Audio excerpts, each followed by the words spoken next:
Okay. सो अब जैसे कि हम लोग रिवीजन क्लासेस शुरू करते हैं, तो सबसे पहले तो कहाँ से शुरू करें? Let's start with principles of psychiatric nursing. ठीक है।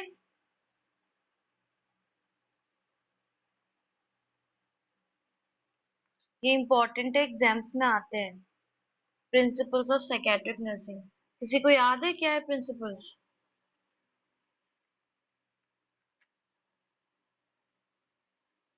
देखो, अगर तुम लोग क्लास में रिस्पॉन्स नहीं कर सकते तो मुझे बता दो, इंटरेस्टेड नहीं हूँ कर पढ़ने में। मैं बोल देती हूँ सर को।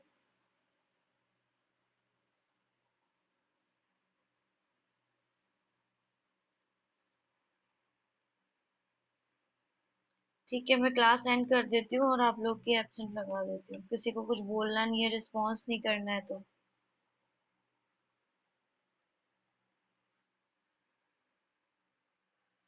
ठीक है। तो प्रिंसिपल वर्ड का क्या मतलब होता है, प्रिंसिपल का?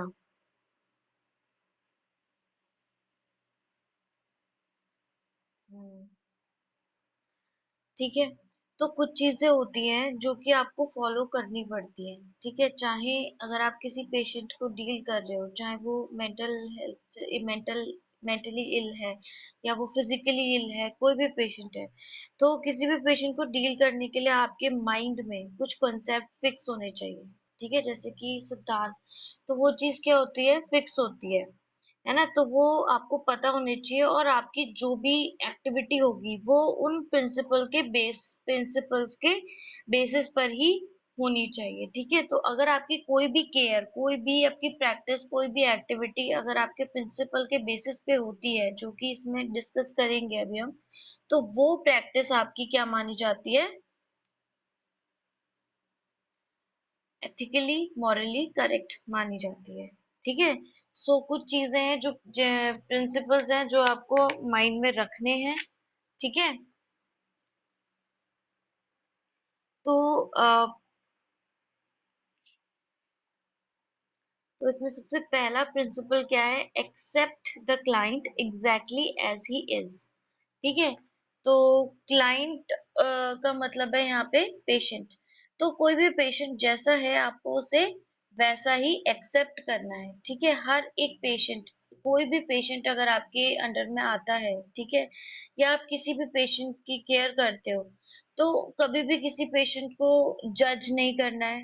ठीक है, उसके कलर पे, उसके अपीयरेंस पे, वो साफ सुथरा है, वो गंदा है, ठीक है, वो आपके होम टाउन को बिलोंग करता है या फिर वो कहीं जो भी आपसे रिलेटेड है, या वो गंदा है, जो भी है, तो आपको कोई भी चीज अपने माइंड में नहीं लानी है। ठीक है। तो कोई भी अगर पेशेंट आपके पास आता है तो एवरी पेशेंट इज इक्वल। हर पेशेंट डिजर्व करता है इक्वल केयर, इक्वल अटेंशन आपसे, एज अ हेल्थ प्रोफेशनल। ठीक है। तो इसके अंदर सबसे पहली चीज है being non judgmental and non punitive. ठीक है। तो आपको किसी भी पेशेंट को जज नहीं करना है। तो देखो, होता क्या है, यूजुअली आपने देखा होगा, मेंटली जो इल पेशेंट होते हैं, ठीक है, वो कुछ भी एक्टिविटी करते हैं, है ना, जो सोशली इनअप्रोप्रिएट है, जो नहीं करनी चाहिए, है ना। कभी कभी क्या होता है, देखा होगा, मेंटल हेल्थ जो पेशेंट होते हैं, तो सड़कों पर कैसे घूमते हैं? हम्म, कैसे घूमते हैं सड़कों पे? और कैसे पता चलता है? सड़कों पे तो बहुत लोग घूमते हैं, कैसे पता चलता है कि ये पागलों की तरह घूम रहा है?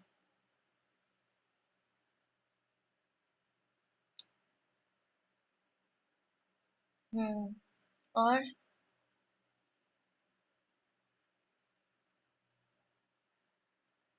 हम्म।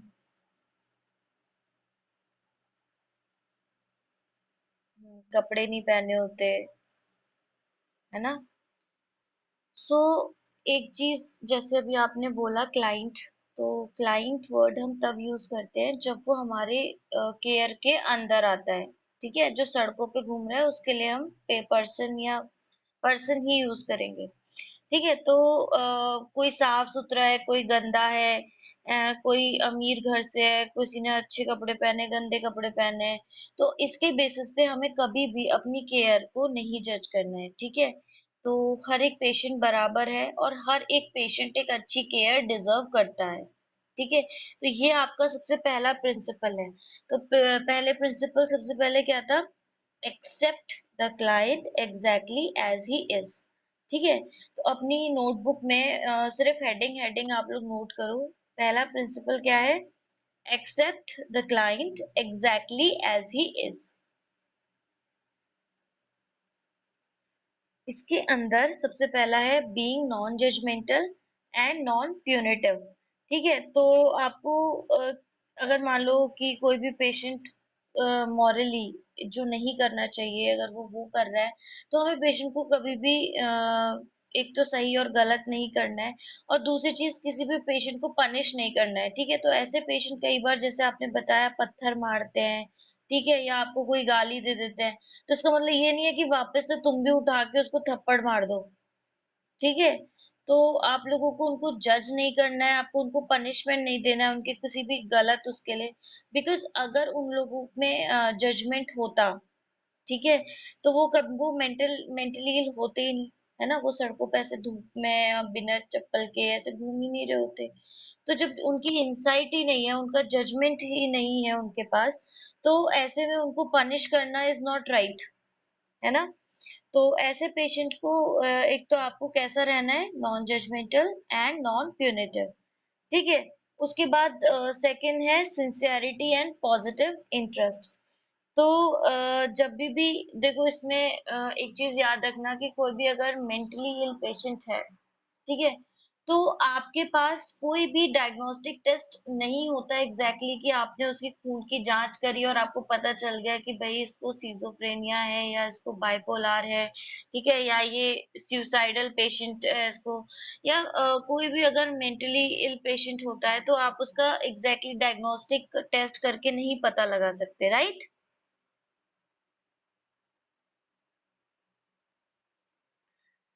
ठीक है, तो इसमें मेंटल अगर मेंटली इल पेशेंट की बात की जाए तो आपका जो सबसे इम्पोर्टेंट टूल होता है, ठीक है, जो आपका सबसे वन एंड ओनली जो आपका टूल है जिससे आप पता लगा सकते हो किसी किसी पेशेंट की क्या इलनेस है या उसका क्या थॉट प्रोसेस है, वो क्या है?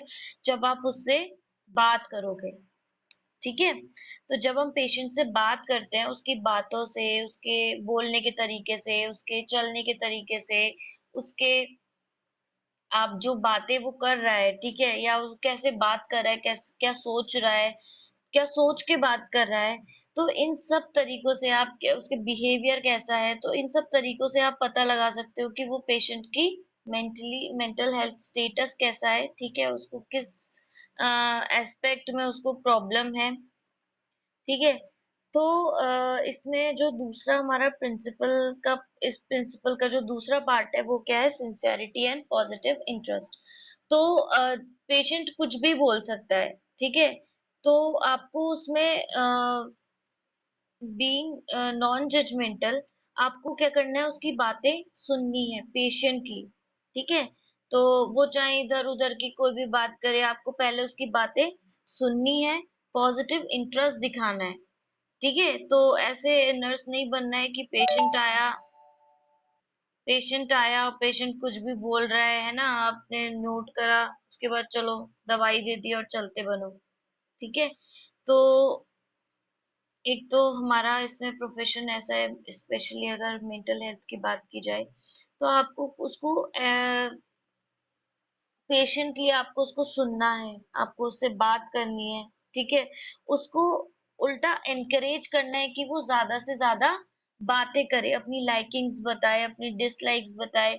सो अगर मैं अपना एक्सपीरियंस शेयर करूं, तो एक बार जैसे एक पेशेंट है, तो उसने क्या किया कि मतलब वो कुछ भी बातें कर रहा था, ठीक है, कि मैं सिस्टर मैं ना पता है बारिश करवा सकता हूँ, अभी आप देखो, मैं एक ताली बजाऊंगा और मैं बारिश करूंगा, ठीक है, ठीक है, अब आप वही तो बात है, अब आप ये नहीं बोल सकते कि भाई तू भगवान थोड़ी है। ठीक है, आप ये नहीं बोलोगे कि भाई तू भगवान थोड़ी है, तो क्या है, you should not be judgmental. ठीक है, आपको उसको जज नहीं करना है, आपको क्या करना है, उससे बात करनी है। ठीक है, अच्छा तो आपको कैसा लगता है, भगवान आपको ऐसा लगता है कि कोई आपसे बात करता है, या भगवान से आपका कुछ कनेक्शन है, या कुछ बातें करता है, तो इससे आपको पता चल सकता है कि उसको ऑडिटरी हेलुसिनेशंस होते हैं। ठीक है, भगवान उससे बातें कर रहे हैं, है ना। तो पेशेंट को बीइंग नॉन जजमेंटल, आपको क्या करना है, उससे ज्यादा से ज्यादा उसको एनकरेज करना है कि वो अपनी बातें आपको बताए।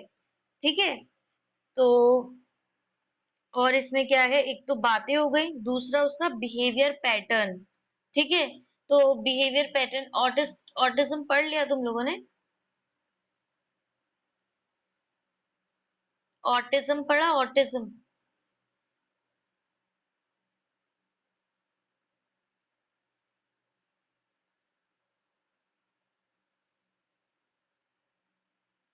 ऑटिज्म तुम्हारे सिलेबस में नहीं है?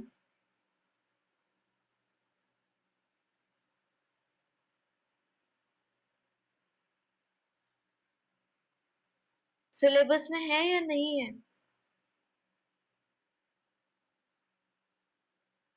अच्छा छोड़ो, एक बार देख के मैं, मेरे को सिलेबस सेंड करना, मैं देखूंगी।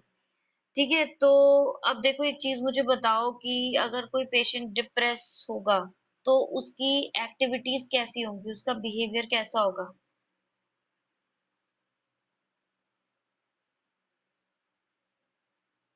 हम्म, ठीक है, तो देखो हमने सिर्फ, हम वार्ड में गए, ठीक है, तो वार्ड में गए, हमने 5 पेशेंट देखे, एक अलग से बैठा हुआ है, किसी से बात नहीं कर रहा है, और नहाया धोया नहीं है, गंदा सा, ठीक है, ऐसे बैठा हुआ है। तो हमें केवल उसकी एक्टिविटी देखकर ही पता चल गया कि इसको डिप्रेशन हो सकता है। ठीक है, तो मेंटल हेल्थ असेस करने के लिए हमें क्या करना है, उसका किसी भी पेशेंट का बिहेवियर क्लोजली और अच्छे से ऑब्जर्व करना है। ठीक है, तो उसके बाद सेकंड है, encourage the client to express their interest feelings, show honesty and sincerity for clients care। ठीक है, तो देखो कोई भी आपसे तब बात कर सकता है जब उसको लगेगा कि हाँ आप सुन रहे हो, है ना। तो मैं आपसे, अब मैं क्लास बोलती रहूं, अगर आप कोई रिस्पॉन्स नहीं करोगे, ठीक है, कुछ बोलोगे नहीं, तो मुझे भी नहीं बोलना, मतलब मुझे मन नहीं करेगा, है ना। किसी को दीवार से बात करने का थोड़ी शौक होता है। तो जब भी पेशेंट या जो भी पर्सन, हम्म,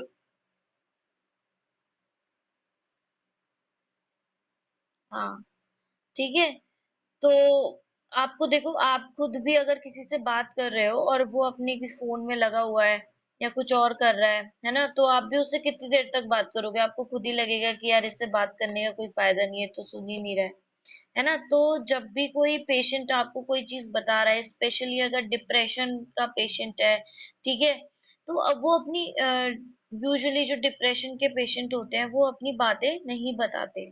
ठीक है, बहुत आप 10 बार पूछोगे तब जाके आपको शायद वो कुछ बताए। ठीक है, तो जब भी कोई आपको पेशेंट कुछ भी बताता है, तो आपको क्या करना है, एटलीस्ट आपको शो करना है कि आप सुन रहे हो, आप इंटरेस्टेड हो।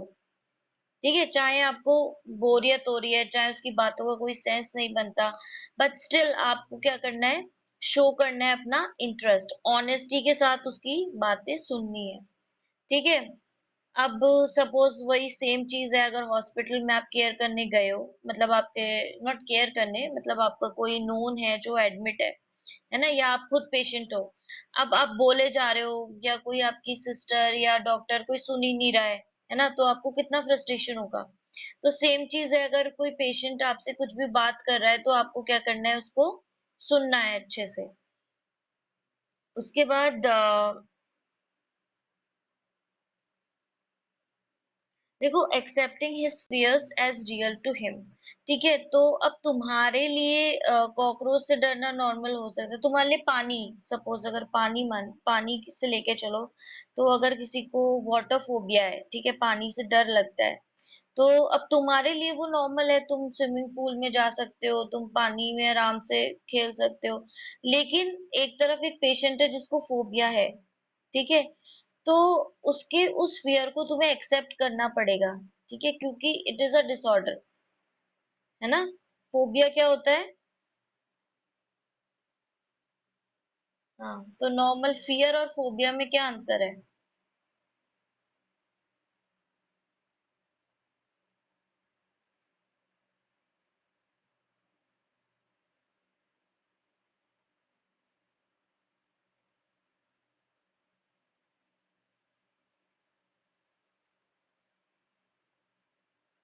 हम्म।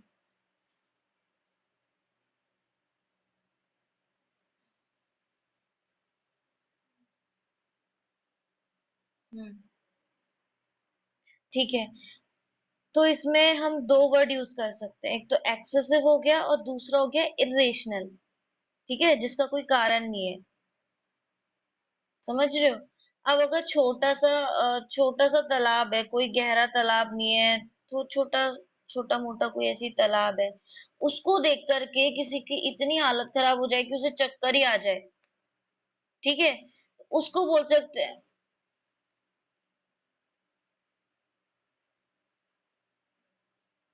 क्या बोलते हैं इसको?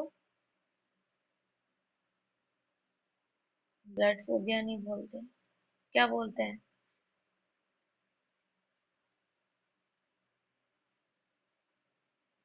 ठीक है, तो पर्टिकुलरली हर एक फियर का, फोबिया का नाम होता है। तो इसको बोलते हैं हम क्या, जैसे हिमेटोफोबिया या हीमोफोबिया। तो उसके फियर को एक्सेप्ट करना है, ठीक है? हंस हाँ, बोलो।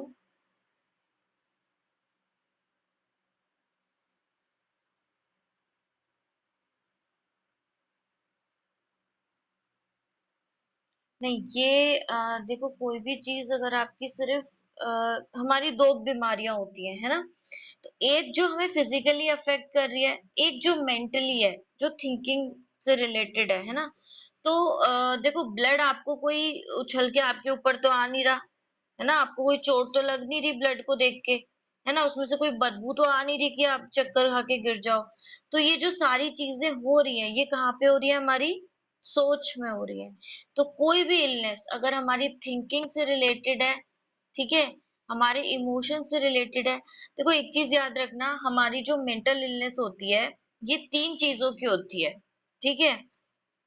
पहली है हमारी थिंकिंग, दूसरी है इमोशन, और तीसरा है हमारा बिहेवियर, ठीक है? तो जो भी मेंटल इलनेस होगी वो इन तीन चीजों से रिलेटेड ही होती है। तो it is a mental disorder, लेकिन मेंटल डिसऑर्डर में आपको अपनी थोड़ी सी आपको जो सोच है उसको एक्सपैंड करना पड़ेगा, ठीक है? ये कोई ऐसा नहीं है कि ये लाइफ लॉन्ग रहता है ना? तो क्या होता है कि कई बार हमारे पास्ट एक्सपीरियंसेस होते हैं, अनकॉन्शियस मेमोरीज होती हैं, है ना? हो सकता है उसने कभी बचपन में ऐसा कुछ एक्सीडेंट देखा हो कि बहुत सारा खून है या कुछ भी है। तो जब छोटे होते हैं और बहुत सारी चीजें हम ऐसे एक्सपीरियंस करते हैं, वो कहीं ना कहीं हमारी अनकॉन्शियस मेमोरी में चली जाती है, ठीक है? तो बचपन से लेके आज तक आपके साथ बहुत सारे इंसिडेंट होते हैं, है ना? तो हर चीज तो आपको कॉन्शियसली याद नहीं रहते, है ना? पढ़ा है ना? आइसबर्ग मॉडल देखा है, पढ़ा है? तो हमारी बचपन से लेके अभी तक की हमने इतनी सारी पेनफुल चीजें भी देखी होंगी, अच्छी चीजें भी देखी होंगी। तो अब 24 घंटे अगर वो सब कुछ हमारी कॉन्शियस मेमोरी में रहेगा, तो आप तो कुछ कर ही नहीं पाओगे, ना आप क्लास पढ़ पाओगे, ना आप कुछ कर पाओगे। 24 घंटे वो चीजें आपके कॉन्शियस मेमोरी में नहीं रह सकती, ठीक है? तो वो सारी चीजें हमारी किस में होती हैं? अनकॉन्शियस मेमोरी में होती है, ठीक है? तो हमारा ब्रेन माइंड क्या करता है, नॉट ब्रेन। तो हमारा माइंड क्या करता है, जो भी ऐसी सिचुएशंस होती हैं, पेनफुल सिचुएशन या कोई भी ऐसी चीजें होती हैं, आपके इंसिडेंट होते हैं, लाइफ एक्सपीरियंसेस होते हैं, मेमोरीज होती हैं, वो क्या करता है, आपका अनकॉन्शियस मेमोरी में डालता रहता है, ठीक है? ताकि आप प्रेजेंट में जी पाओ एटलीस्ट, ठीक है? आप कोप अप कर पाओ, प्रेजेंट में जी पाओ। तो कई बार क्या होता है, ऐसी जो अनकॉन्शियस मेमोरी के जो पेनफुल एक्सपीरियंसेस होते हैं, ये हमारे प्रेजेंट में, ठीक है, फोबियाज के तौर पर और फियर के तौर पर, या सपने, जैसे किसी को सपने आते हैं, ठीक है, तो इस पे ड्रीम एनालिसिस पे सिगमंड फ्रॉइड ने पूरी बुक लिखी हुई है। तो सपने यूजुअली हमारे अनकॉन्शियस मेमोरी के ही फ्लैशबैक्स होते हैं, ठीक है। तो कई बार ये इस वेज में शो होते हैं। समझ आ रहा है? ऐसा कुछ नहीं है, इसके लिए थेरेपीज होती हैं, है ना। धीरे धीरे थेरेपी है इसकी, बहुत सारी थेरेपीज होती हैं। साइकोथेरेपी पढ़ी है ना, साइकोथेरेपी पढ़ाई है हमने। हम्म। तो के फोबिया में कौन सी थेरेपी, साइकोथेरेपी यूज होती है?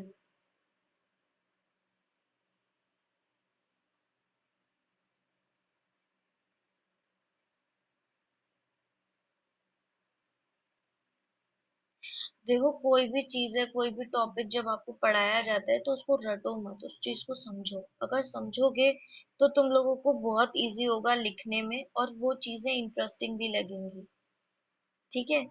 तो साइकोथेरेपीज के बारे में हम पढ़ेंगे बाद में अच्छे से। अभी पहले प्रिंसिपल्स पढ़ रहे थे, हम उस पे फोकस करते हैं। प्रिंसिपल कंप्लीट करके उसके बाद हम ये देखेंगे, ठीक है, साइकोथेरेपीज।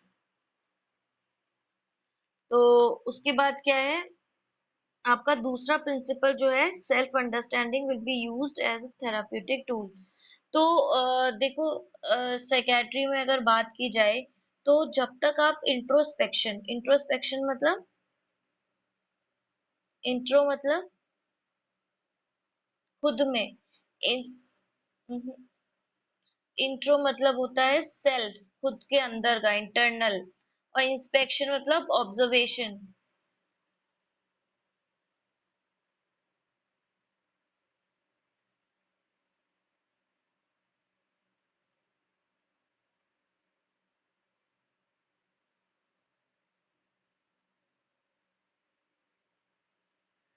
ठीक है, तो जब तक आप अपनी मेंटल स्टेटस को नहीं समझ सकते, ठीक है, तो आप पेशेंट को कैसे समझोगे, राइट। तो अगर मान लो कोई सिस्टर है, ठीक है, उसके पर्सनल लाइफ में कोई प्रॉब्लम चल रही है, आके वो अनकॉन्शियसली उस चीज को पेशेंट पे उतारे, ठीक है, पेशेंट पे गुस्सा करे, पेशेंट्स पे चिल्लाए, तो क्या है, ये चीज गलत है, राइट। तो उसको, किसी भी सिस्टर को या किसी भी हेल्थ प्रोफेशनल को या किसी भी इंसान को, ठीक है, सबसे पहले क्या है, इंट्रोस्पेक्शन करना जरूरी होता है। मतलब एटलीस्ट खुद को आप समझो, ठीक है, अपने बिहेवियर को, अपने कोई भी एक्शन लेने से पहले, आपको गुस्सा आया, आपने जाके किसी को मार दिया, ठीक है, लेकिन क्या है, अब एक तरफ क्या है, आपको गुस्सा आया, आप शांति से बैठे, आपने इंट्रोस्पेक्शन करने की कोशिश करी, ठीक है, कि मैं क्या करने जा रहा हूँ, मुझे क्यों गुस्सा आ रहा है, मुझे क्या करना चाहिए। अगर आप सोच समझ के कोई भी एक्ट करोगे तो वो सही करोगे, ठीक है। नॉट ऑलवेज, बट हाँ, अगर सोच समझ के करोगे, एक ऐसा कुछ नहीं है, सोच समझ के कई बार मर्डर्स और चोरियां भी होती हैं।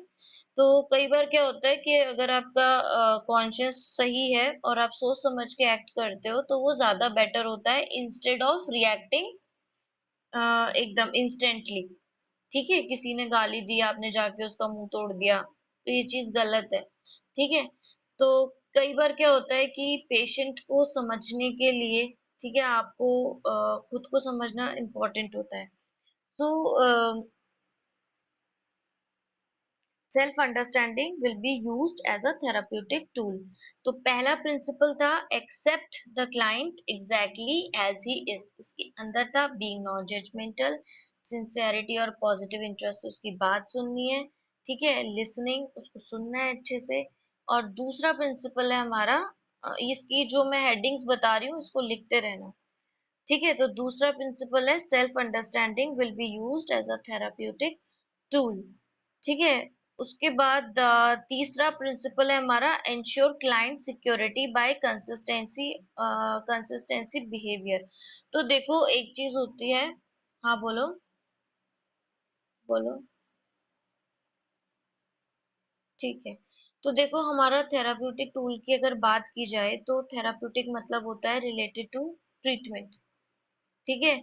तो यहाँ पे क्या है कि आप साइकेट्री की बात की जाए तो जो आपके कोई इंस्ट्रूमेंट वगैरह तो होते नहीं है जिससे आप पेशेंट को ठीक कर सको, है ना। आप पेशेंट को कैसे ठीक कर सकते हो? उससे एटलीस्ट उससे बातें करके। देखो थेरेपीज वगैरह सब कुछ जो ज्यादातर होती हैं वो होती हैं पेशेंट से बात करके, कम्युनिकेट करके, है ना। तो अगर आप खुद का बिहेवियर समझ सकते हो, फिर तो आप उसके वजह इंट्रोस्पेक्शन करके आप पेशेंट का बिहेवियर समझ सकते हो। ठीक है। अगर आप एक दूसरे का बिहेवियर समझ सकते हो तभी आप क्या एक आईपीआर मेंटेन कर सकते हो पेशेंट के साथ। ठीक है। और पेशेंट जब आप पे ट्रस्ट करने लग जाएगा, ठीक है। देखो एक चीज बहुत इंपॉर्टेंट होती है, ये आपका सेकंड प्रिंसिपल इससे जुड़ा हुआ है। जो मेंटली इल पेशेंट होते हैं, ठीक है, ये बहुत ज्यादा मतलब ट्रस्ट को लेकर के ये कई बार मोस्टली पेशेंट पैरानॉइड होते हैं। ठीक है। आप पे ट्रस्ट नहीं करते। कितने सारे होते हैं, आप पत्थर क्यों मारते हैं सड़क पे? जो लोग मेंटली इल पेशेंट है वो पत्थर क्यों मारते हैं? क्योंकि उन्हें क्या लगता है कि सामने से जो भी आएगा वो उनको हर्ट कर सकता है। ठीक है। तो इसमें क्या है कि आपको अपनी जब आप इंट्रोस्पेक्शन करते हो तो आपको अपनी फीलिंग्स का पता चलता है। ठीक है। कि अगर इस वक्त सपोज अगर मेरे घर पे कोई प्रॉब्लम हुई है, ठीक है, उसके बाद मैं ड्यूटी पे जा रही हूँ। अब मुझे पेशेंट से बात करनी है, पेशेंट की हिस्ट्री कलेक्शन करना है, ठीक है, ये सब करना है, मेंटल स्टेटस एग्जामिनेशन करना है। तो वो सब करने से पहले मुझे इंट्रोस्पेक्शन करना बहुत जरूरी है। ठीक है। कि आज मेरी मेंटल स्टेटस कैसा है। कहीं ऐसा तो नहीं है कि मैं अपने घर का गुस्सा पेशेंट्स पे निकाल दूं। ठीक है। कहीं ऐसा तो नहीं है कि मेरा ध्यान कहीं और है कि मैं पेशेंट से ठीक से बात ना कर पाऊं। तो आपकी खुद की स्ट्रेंथ के लिए ये चीज बहुत जरूरी है, सेल्फ अंडरस्टैंडिंग। अगर आपको रीड करना, मैं एक बार इसमें से रीड करके बताती हूँ। Self understanding will help them to be assertive in life situation. ठीक है। It will keep them away from guilty and aggressive feelings. तो वही है, अगर आप पहले से आपको पता होगा कि हो सकता है मैं घर में मूड खराब है और मैं पेशेंट, इससे पहले कि आप उस एंगर को पेशेंट्स पे निकाल दो, उससे बेटर है कि आप इंट्रोस्पेक्शन करके आपको वो फीलिंग का पता चल जाए और आप उसको सप्रेस कर दो कि नहीं, माना कि मुझे गुस्सा आ रहा है बट मुझे वो पेशेंट पे नहीं निकालना है। ठीक है। तो nurse has to understand first themself totally. ठीक है। तो सबसे पहले क्या इंपॉर्टेंट है कि वो खुद को समझे। दैट इज क्या क्या, जैसे कि their abilities, their weaknesses, strength, limitation, attitude, feeling, etc. Then the nurse can be able to understand the client behavior totally. ठीक है। तो इसमें बेसिकली यही है कि पहले खुद को समझो, उसके बाद ही आप पेशेंट को समझ सकते हो। ठीक है। समझ में आया?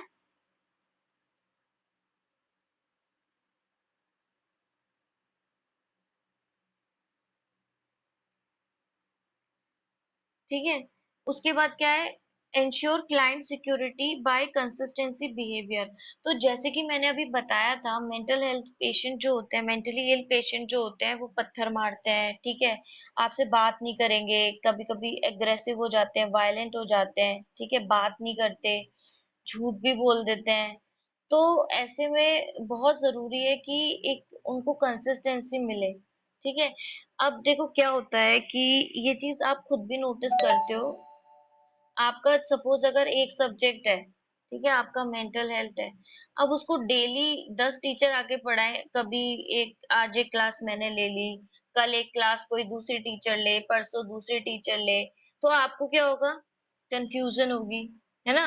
अंडरस्टैंडिंग में प्रॉब्लम होगी, आपको समझ नहीं आएंगी चीजें, है ना। तो देखो साइकेट्रिक मेंटली इल पेशेंट जो होते हैं, जैसे कि उनको ट्रस्ट करने में बहुत टाइम लगता है ना। आईपीआर मेंटेन करने में टाइम लगता है, रिलेशनशिप मेंटेन करने में टाइम लगता है। तो जब आप डेली ये चीज, as per my experience also, जब आप डेली पेशेंट के पास जाते हो, आप उसको गुड मॉर्निंग बोलते हो या नमस्ते करते हो, डेली उनके साथ प्रेयर करते हो। जो वार्ड्स होते हैं वहां पे सुबह सुबह प्रेयर होती है, फिर योगा होता है। तो जब आप डेली ये सब चीजें करते हो तब जाके कुछ दिन बाद जाके पेशेंट आपके साथ फ्रेंडली हो पाते हैं, ठीक है, आपसे बात कर पाते हैं। तो अगर ऐसी चीज में देखो, जब तक वो आप पे ट्रस्ट नहीं करते तब तक वो आपके हाथ से दवाई नहीं खा सकते। मोस्टली पेशेंट पैरानॉइड होते हैं। कई पेशेंट होते हैं जिनको ये लगता है कि ये मुझे मारना चाहता है और ये सब। तो ऐसे में बहुत जरूरी है कि एक वो हो, कंसिस्टेंसी हो आपके बिहेवियर में, ठीक है।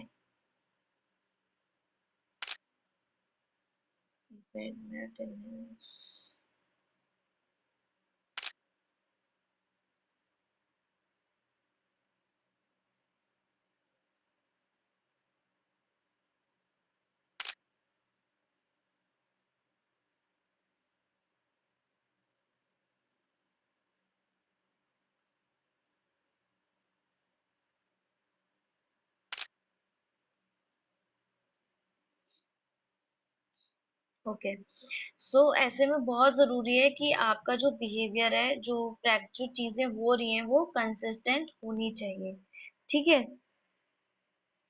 तो जो भी नर्स आ रही है या जो भी नर्स उनकी केयर कर रही है, तो ऐसा नहीं होना चाहिए कि रोज अलग अलग नर्सेज आ रही है, ठीक है, वो ट्रस्ट नहीं कर पाएंगे।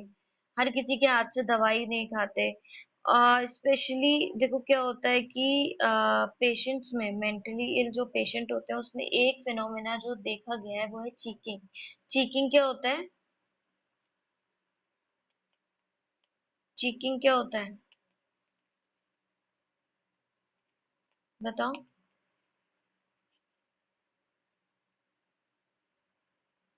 किसी को पता है चीकिंग क्या होता है?